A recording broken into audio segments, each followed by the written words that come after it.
Thomas and the Magic Railroad. Little Engines Can Do Big Things by Brett Allcroft. Illustrated by Coatimundi Studios. Things were very busy on the island of Sodor. Sir Topham Hatt was away on vacation, and all the engines were doing their best to be really useful. But Thomas the Tank Engine did not feel useful at all. Oh, poor guy. James teased Thomas for bumping into the buffers. Gordon scolded Thomas for being late. They made Thomas feel unimportant. Important is big, Gordon told Thomas. And we are big engines. You are small. Bossy sprockets, grumbled Thomas. I'll show them. Little engines can do big things, Thomas said to himself, especially when they have nice blue paint like me. But just then, Harold the helicopter flew by, making a cloud of dust. Thomas's nice blue paint got all dirty. Two nasty diesels made fun of Thomas. Let's start laughing now, they said, and they did. Thomas was determined to prove that little engines could be really useful too. Thomas was right on time doing his mail route.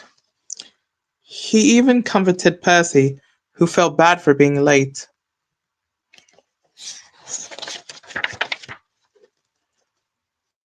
The next morning, Thomas saw Henry looking glum. Morning, Henry, peeped Thomas. What's the matter? I've got boiler ache, Henry told him. Thomas offered to fetch some special coal for Henry. Thank you, Thomas, Henry said. Special coal will make me feel much better.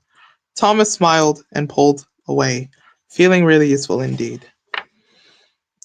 Near a set of old buffers, Thomas set to work collecting the coal cars, but the last coal car was not coupled properly.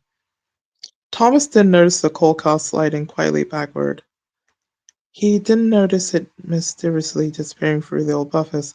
It wasn't until later that Thomas realized the coal car was missing.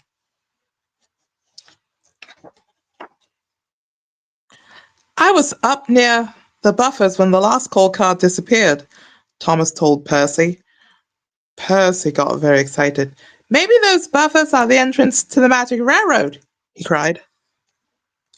The engines had heard the legend of the Magic Railroad and of the beautiful golden engine called Lady, who gave the railroad its magic power.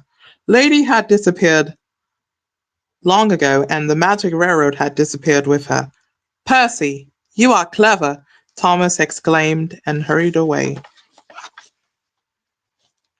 Thomas steamed back to the old buffers.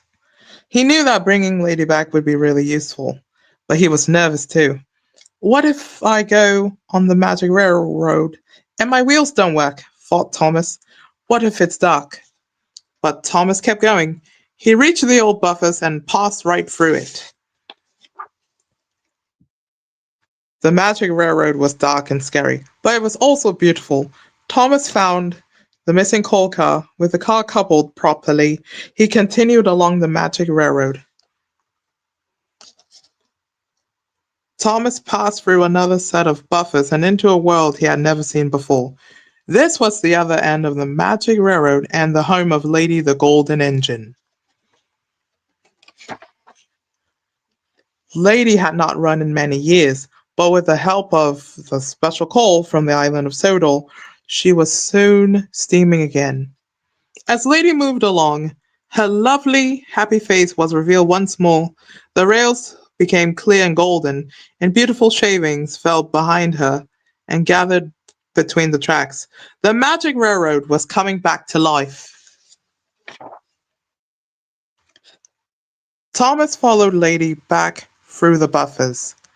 With a roar, the two little engines burst onto the island of Sodor.